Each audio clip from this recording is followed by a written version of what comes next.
Good morning, good evening, or good afternoon, wherever or whenever you are. Welcome to Ring Talk, brought to you by the Free State Sports. How are you doing today, Mike? I'm great. I'm very excited to continue our wrestling conversation. We got a lot in this one. I'm excited to get into it. We just wrapped our main episodes. So if you're into the NFL stuff, make sure to check that out too. Yep. We just, like you said, we just finished our NFL stuff. We covered the wild card weekend over here. And on this episode, we're going to be covering what happened on Monday Night Raw, which is the Netflix debut on Raw. But before we get into the Netflix debut, I wanted to cover a certain title change that happened recently as Tiffany Stratton cashes in on Nia Jax. What did you think about that cash-in? I actually really liked it. I thought it was one of the more creative ones, and it was perfectly executed, too.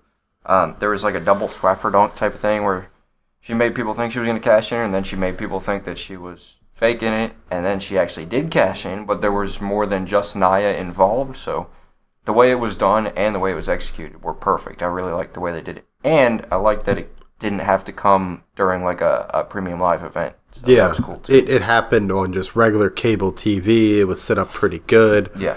You can't be mad about that cash-in at all. I thought it was really good. I think that was one of the best women's cash-ins ever to happen, and in general, I think it's one of the better cash-ins. For me, I think it's the best cash-in, my favorite cash-in since the heist of the century with Seth Rollins, to be honest.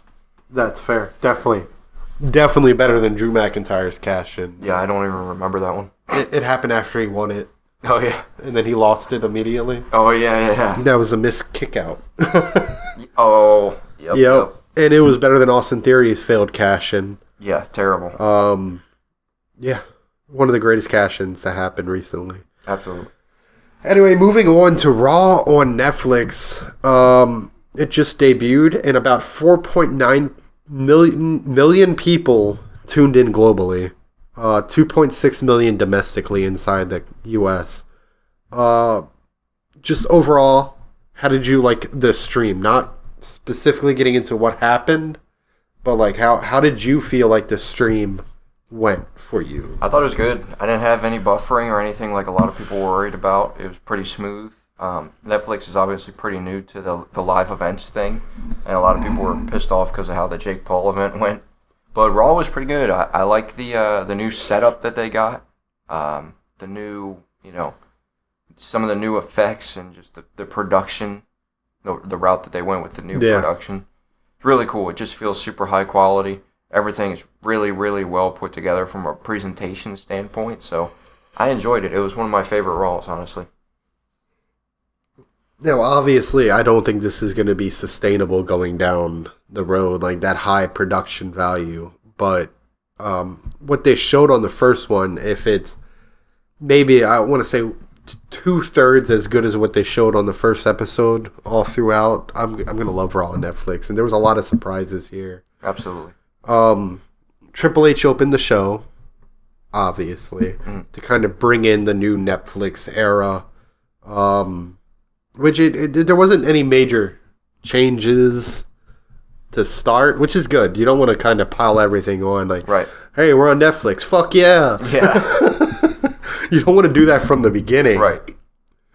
But you want to introduce that gradually. You want to surprise people with it. And I like that direction they went because obviously they're going to bring back more bloodied matches and stuff like that in the future. Yeah.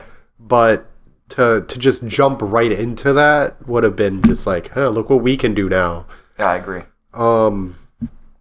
After Triple H spoke, The Rock came out. That was kind of funny, I'm not going to lie. Yeah, that whole thing was kind of weird. He's face again. Yeah. He's here to hype up the crowd. I guess that's what he meant to Cody when he said, "Don't go breaking my heart." Yeah. And then asking to touch his title. Yeah. Sorry. We still didn't get answers for that, by the way. Got we no answers. want answers. Yeah, I guess everybody is just supposed to forget the whole storyline at this point. I don't know. I guess he's like, all right, Cody, you beat me. You've earned my respect type of thing. I don't know. At least they're using it for the Kevin Owens storyline. Kevin Owens like, why'd you shake hands with The Rock? So I guess we're getting that out of it at least. Yeah, I guess. I'm siding with Kevin Owens from now on. And then Cena comes back. Cena returns. I just kind of want to get all this out of the way before we get into the match stuff. I don't think... Was Cena right after The Rock? I don't think so. I don't think so. I think he came a little bit later. Yeah. Anyway, Cena returns, and he kind of downplays what his involvement's going to be. Yeah. Which I think perfectly fine. Mm-hmm. What do you think about Cena's return? I loved it. I love the way that he kind of teased another title reign. He was like talking about how long it's been since he got a win. Sorry. Got a one. We the ones. Yeah. He was talking about how it's been, a couple thousand days now since he had a win, I think. Over 2,000 days. Yeah, so his time without a win is more than Roman Reigns' title reign. Yeah. But yeah, streak. He spent a lot of time putting people over, and then obviously he hasn't wrestled all that often in recent years anyway. But I thought it was cool the way he alluded to how he could be in Elimination Chamber or Royal Rumble or take a path like that. The crowd seemed to eat that up too. Money in the Bank. Yeah. And I like that, the averting of expectations. Yeah. Because everyone just kind of expected him to come back and immediately get inserted in the title picture. Yeah. I like that he's going to have to fight for it. I would also like to see him fight for his Rumble spot. Yeah, I especially like that we know he's going to be allegedly a full-time superstar for the last year of his career before his retirement. So I got big expectations for his retirement run. You know what they should do? What's that? They should do like a 15-man battle royale to see who gets the one. Yeah. Yeah. I'd watch it. I'd enjoy it. I would watch it. Yeah. I mean, that should be like, I don't know, the Monday night or the SmackDown before. Or what it should be is like 10 men from Monday, 10 men from Friday. Right. Or however much you can actually do. You know what I mean? Right. Realistically. From Monday and Friday. And whoever loses gets a 1 and 2. Mm-hmm. Or, yeah, I guess you can't really do that, huh? Gets a 30, I guess. Yeah. I mean, something like that would definitely be cool. First person eliminated, the last person can pick their spot. I like that. You know, the last person remaining picks their spot. I would love it if they did it like that. That would be cool. And then it's like, oh, they're going to pick 30, and then you're going to get like a Dominic Mysterio. My dad won it from 2. I can win it from 2. Right. I'm better than my dad. Yeah. Then the one's going to be like the Great Khali coming out of retirement. And then stepping over the top rope and eliminating himself and then getting back in the ring. Man. All right, let's jump right into Roman Reigns versus Solo Sikoa. This was a pretty good match. Roman Reigns ends up winning at the end with I want to say it's pretty good. I mean, I feel like this should have been the match fit, like the Netflix finish. This should have been the last match of the night. And I don't know why they didn't do it, because it had everything. It had Roman Reigns. It had everything short of Jey Uso, really. Yeah. No Jey Uso. That's the only thing. Like, okay, we get Cody Rhodes, but not Jey. Right. I understand Jey's got to fight later, but instead of Kevin Owens, that could have furthered the Jey versus Drew match. Right. Right. Drew could have came out. Yeah. I don't know. I don't get it. I get that they want Cody on the show, and that's the best way they could get Cody on the show if they bring Kevin on the show, but why is Kevin on the show? Yeah, right. Doesn't make sense. Yeah, it's a little weird. But the match itself I really enjoyed. I thought it was good. Roman Reigns and Solo, obviously, they're family, so they have good chemistry. Yeah. Great chemistry. Yeah. Solo's never looked so good. Yeah, Roman did make him look really good in that match. So. Roman can sell now. Yeah. Solo can sell. There's nothing bad I can say about this match besides there was more finishers than usual in it for a Monday night, but yeah, it was borderlining on AEW territory with the kickouts. I enjoyed the false finishes. Yeah. But I thought this was going to be a solo victory, personally, because I thought they were going to carry this out to a PLE match. I thought so, but too. I guess they treated this debut as a PLE in itself. Yeah, it seemed that way, which is fine with me. It still made for some pretty interesting results. I have in here predictions for the Bloodline moving forward. Didn't the Bloodline just get involved? Well, when I say Bloodline, I mean Solo's faction. Mm-hmm. Didn't they just get involved with the U.S. title picture? Did they? No. Yeah, the U.S. title. They attacked LA Knight during Shinsuke's and LA's match. Yeah, they sure did. Yeah. Yeah, I haven't been able to keep up with SmackDown as much recently. Yeah, me either, but I think I caught a clip of it. Yeah, I saw something about that. So that's interesting. I don't know what they're going to do with the Bloodline. I feel like after WrestleMania, they're probably going to end up splitting Solo and his Bloodline and maybe doing something with, I don't know. I really want to see Jacob Fatu as a solo star, to be honest with you. No pun intended. I want to see Solo in a tag team. What if they did Solo and Roman going back after the titles? That'd be wild. The tag titles. That would be wild. Yeah, I don't know what they're going to do, especially now that Roman Reigns won the Tribal Chief match. Yeah, it's rough. I don't know how they can actually still operate. You know what I mean? I don't know. Unless The Rock switches something up somehow and turns on somebody, and then something else happens. I don't know. I don't entirely have a full prediction of their future. I think they're gonna, because they're currently entering in the title picture. Right. I think the same thing's gonna happen because the other Bloodline is on Raw. Yeah. I think the same thing's gonna happen over there. Probably not the mid card. I could see Roman going after the World Heavyweight title. Yeah, I could see that too. I mean, he's still got to have another match with Cody at some point. And Paul Heyman came back on SmackDown and said he declared for the Rumble. So he's clearly still interested in Cody's title. I guess that rematch clause is gone. Yeah. They only pull it out when they need it, you know what I mean? They really do. Now, how can we get these two set up together? The Rumble. Right. At least they're advertising it, I guess. I don't know. Moving on, though. The next match is Rhea Ripley versus Liv Morgan. And this is another match I could have main evented. Yeah. It was absolutely a great match. Rhea Ripley, your new women's champion. Mm-hmm. How did you feel about this match?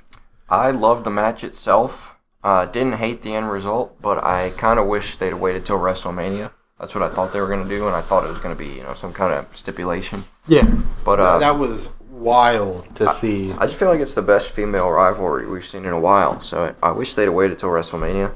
I mean, they could do more with it, but I'm not really interested in seeing back and forth now. It feels like Rhea already won the whole storyline at this point. Yeah, and here's the question. Do you think a title change would have happened if this was just Raw on USA Network? No. I don't think they would have even had the match if it was just on USA Network, to be honest. I don't think it would happen either. I think this was a great match. I think that the ending was truly surprising to the point where that surprise didn't make me hate the results. Yeah. Right? I think we were all surprised. We were like, there's no way there's going to be a title change here. They got to meet in WrestleMania. Right. This is, in my opinion, one of the perfect ways to advert the expectations of the viewers. Mm-hmm. Right? Because people keep complaining wrestling is too predictable now. Yeah. And when they do something unpredictable, oh, you just did that to be unpredictable because we said you guys... No. I feel like this was perfectly set up. Right. The writing was on the wall. Mm-hmm. And it worked out in the favor. And I think the big turning point was Rhea knocking down... what's her name? Liv's Raquel Rodriguez. Yeah. Just blanked there. I know who she is. Don't come after me, Mike. Oh, they're coming. Put the knife down. It's too late. Raquel Rodriguez, and that was like, okay, maybe there's a chance she could win here. I think the surprise ending was sudden. Mm. We just got done watching the Solo versus Roman where there were 23 kickouts. Right. So to take her down with two of her finishers and pin her there, I was just like, wow. Right. It was a good match. It was. I was surprised, but good match. And then we got Dominic trying to reunite with Rhea. Yeah. That wasn't a surprise. He got low blowed. Yep. Devastating low blow. Yeah. Dominic sold well if he sold at all. And then a Riptide on top of that. And then me, Mike, and Saquon were all watching it together. Mm. And what were we complaining about, Mike? What were we complaining about? No pyro. Yeah, that's right. There was no pyro. We're like, where's the pyro? And then when we're just about to give up, a gong played. Yeah. I don't know where the connection is. One badass to another, I guess. Something like that, yeah. But Gothic attire, I guess. Where's the support for Damien, dude? That's all I'm asking for, you know? Yeah, I'm surprised we didn't see him. Really. Yeah, that's true. I'm surprised he didn't come out, too. He's on Raw. He's on the Raw roster. Yeah. Anyway, great finish there. The Undertaker came out, showed his support, and then the pyro happened. Yeah. I have nothing to really complain about this match. Yeah, I enjoyed it. I thought it was pretty good. The Undertaker coming out was really cool. Little the Undertaker rub, as you could say. Yeah. It was pretty good. I liked it. And I liked that it was unpredictable, at least, even though I wish it was a WrestleMania match. I can't remember the placement of the Hulk Hogan segment. So nobody else does either. Okay, cool. We're just going to throw it in right here then. Right? Because this is the way I'm thinking about it. We got a high of seeing The Undertaker. Let's get the low. I think it actually came after the Drew and Jey Uso I think so, yeah. match. But anyway, Hulk Hogan returned. Hooray, said nobody. Yeah.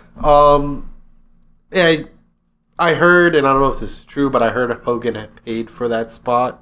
I mean, he probably did. All he did was come out and advertise his shitty beer and leave. Yeah.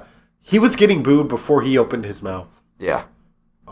It's pretty obvious that the WWE Universe is rejecting Hogan. And contrary to what a lot of people believe online, it's not because he supported Donald Trump. Mm. It's because he's a racist. Correct. I'm just going to say it. That is correct. He's racist. Absolutely. And he is. Very openly. Yeah. And unapologetically.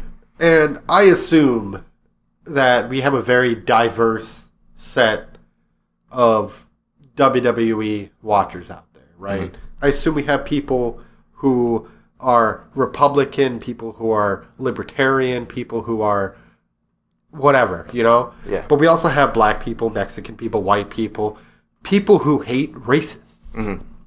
Why do you think we're going to support a very open racist man? Right. This is I think the second time they brought him back this year. Not this year, but yeah. You know, this WrestleMania period. I'll just one WrestleMania to another, you know, this period. Right. The second time they brought him back and both receptions were lackluster. You need to stop. Yeah. We can fill that segment with something else, you know. Yeah. There's a lot of other people Bring back Hornswoggle. We want Hornswoggle. We want Hornswoggle. Anyone but him, dude.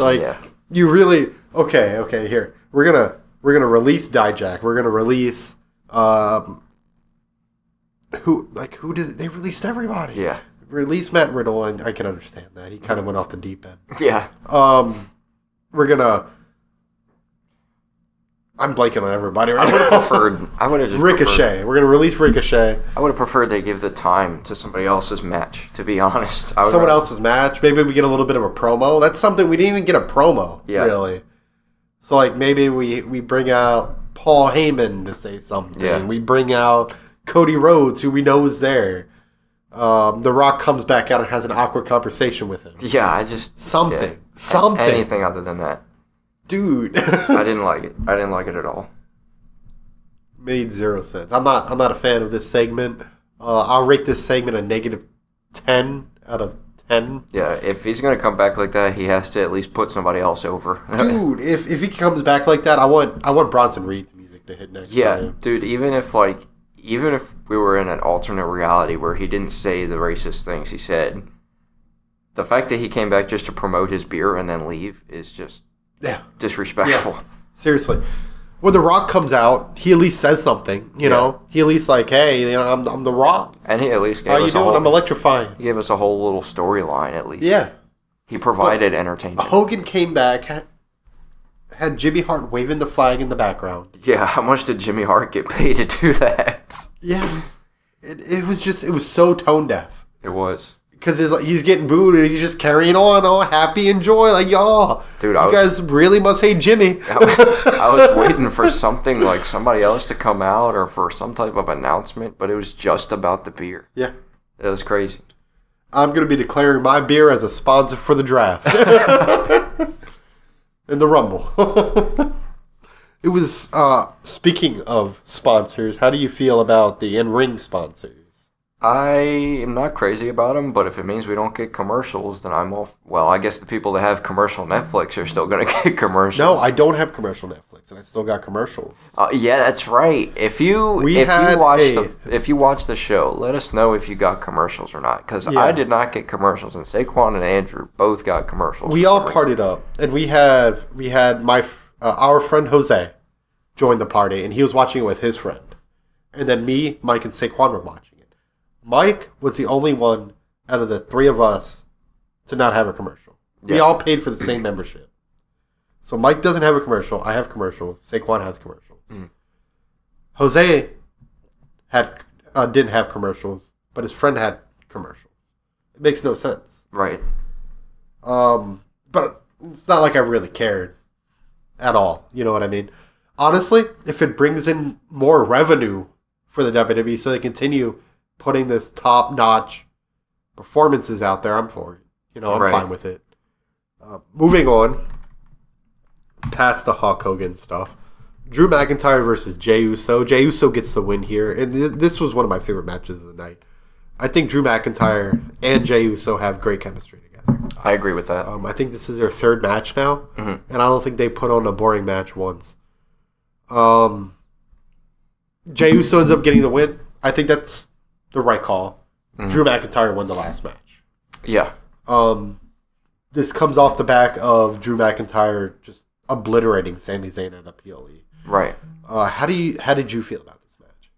I thought it was a good match. It wasn't anything too crazy, but I agree with you. I like the result. I think it's a cool little rivalry that they got going.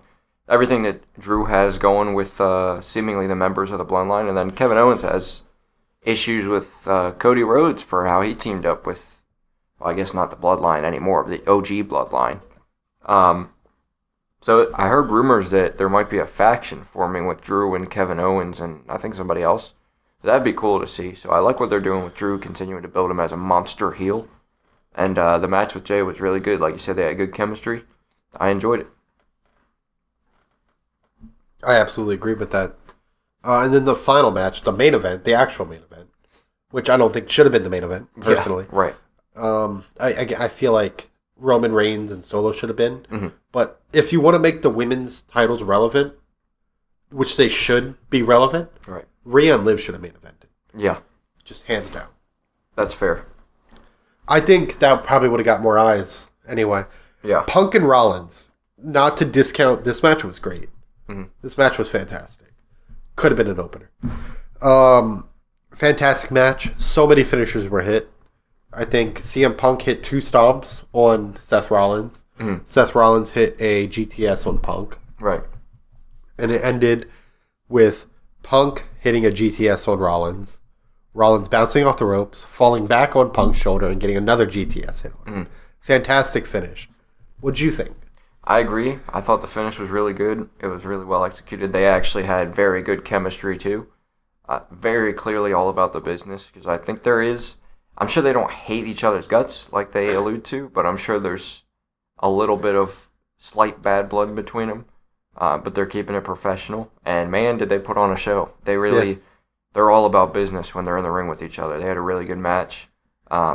Gave us a very, very entertaining match. I still think the Roman match should have been the main event, but it was a solid main event still. I feel like Seth Rollins made CM Punk look the best that he's looked since he came back. So I'm glad to see CM Punk still got some gas in the tank, and yeah, I enjoyed it. It was good. Do you think that the right man won this match? I think so, because I think this is a feud they're going to continue to WrestleMania, to be honest, and it'll probably have some kind of wild stipulation.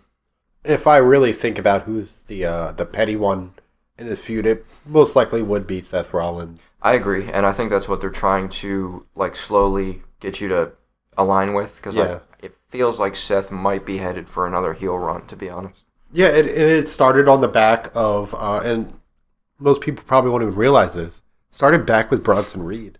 Yeah. When Bronson hit like 50 tsunamis on Seth. That was brutal, dude. I loved every second of that. Yeah, that was wild. I love Seth Rollins. I love him. Yeah.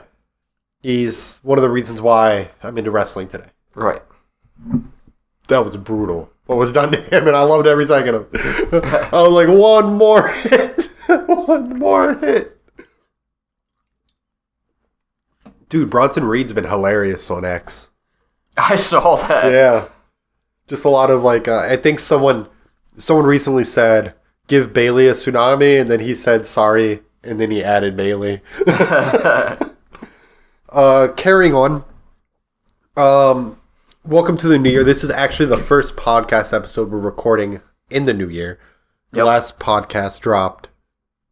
We recorded it before the new year, and it dropped during the new year. Yeah.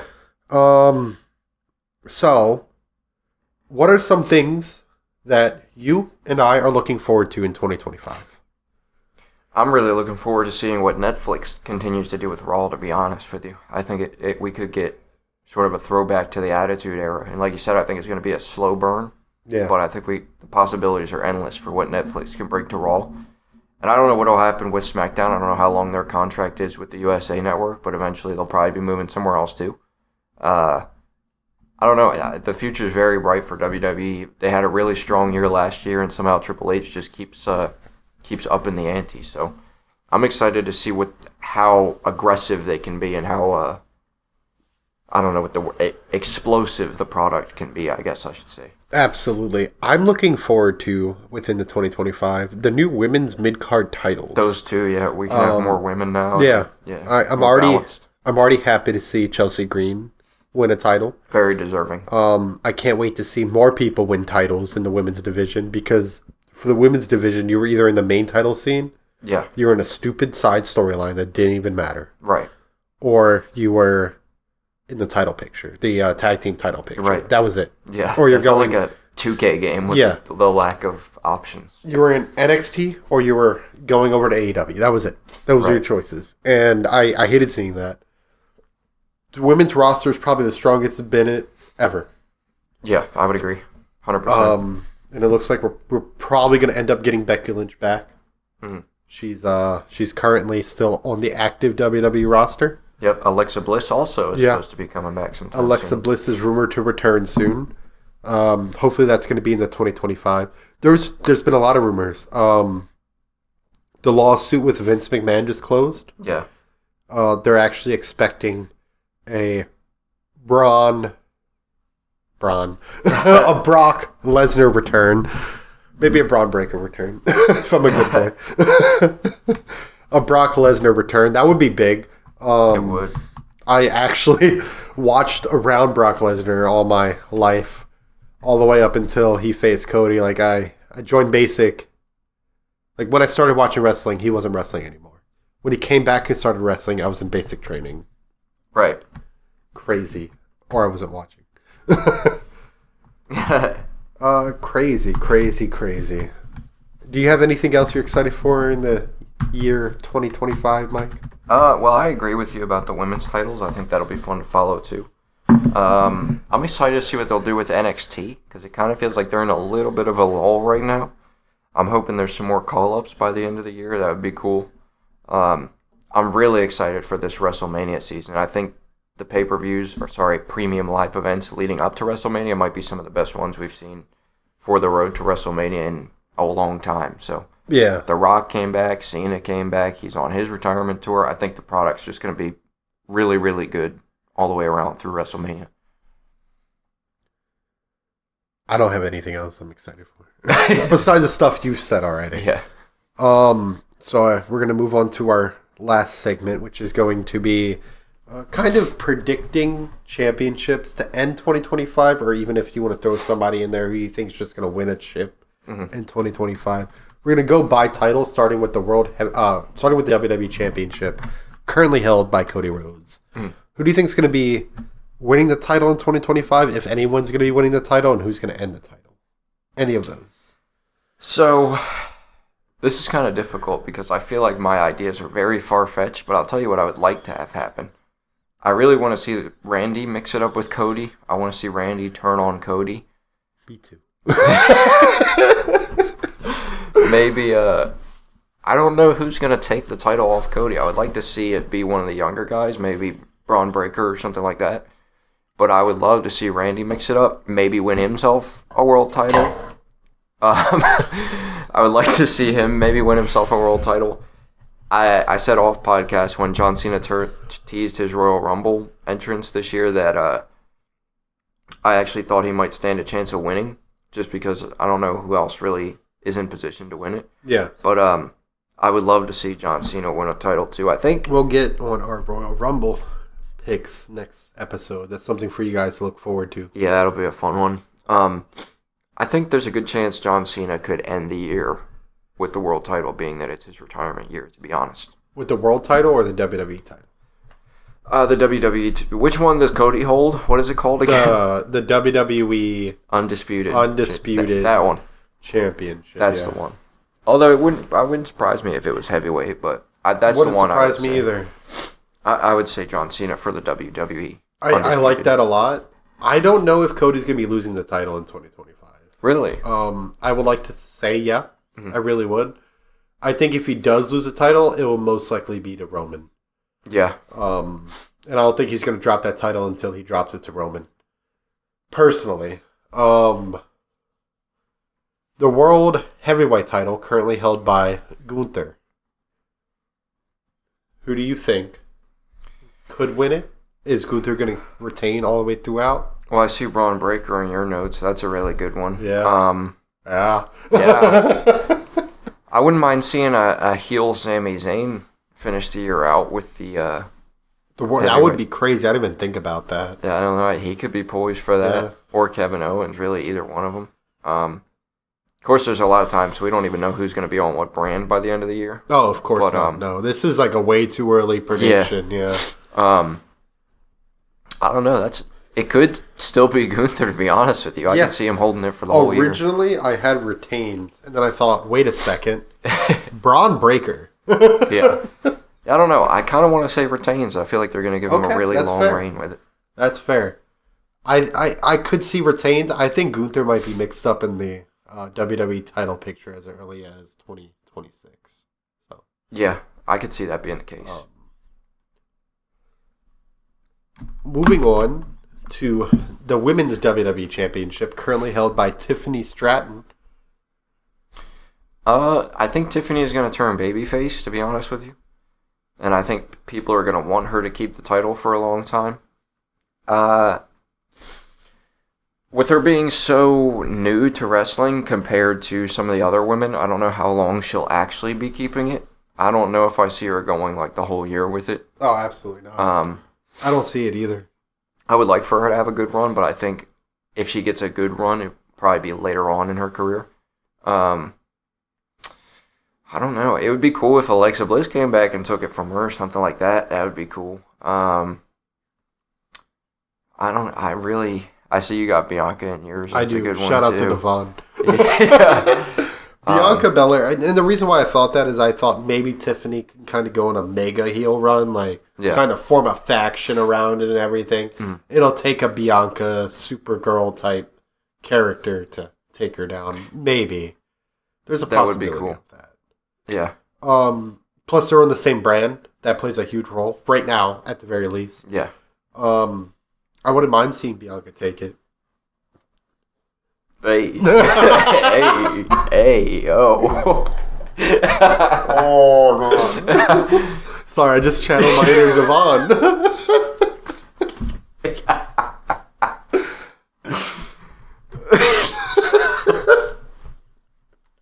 Oh, that was so funny. Oh, the pause afterwards. Oh, man. Moving on to the Women's Heavyweight Championship. Currently held by Rhea Ripley, who just won it. Do we have any predictions? Is Rhea going to retain? This one I fought with. That's a tough one. I think Rhea could have a long reign, but I also think she's already been a champion so many times. Yeah. I think it might end up being one of the younger superstars. Maybe somebody even from like NXT or somebody fairly recently new onto the roster. it's really hard because I don't watch SmackDown as much anymore, Yeah. so it's hard to keep up with who all is on the roster. But I don't know. I would say a younger talent. I can't really give you a name because I haven't watched enough to name a younger talent. But I had Io Sky yeah, that's a pretty good one too. I would like to see her win a strap. because, again, they're on the same brand. She's not necessarily going to take it off of Rhea Ripley, Mm-hmm. but I think they're going to use Io Sky as a mainstay on the main title.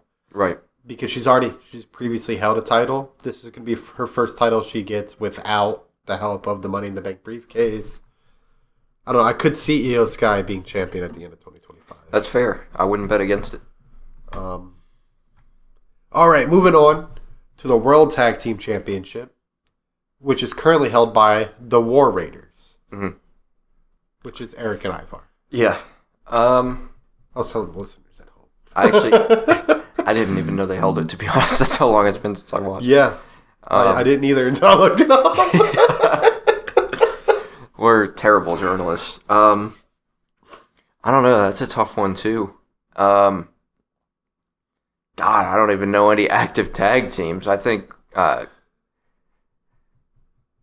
it'd be cool if it was like, I mean, I know they've already won it 1,000 billion jillion times, but it would be cool if it was the USO'S. Oh, but they're on different brands.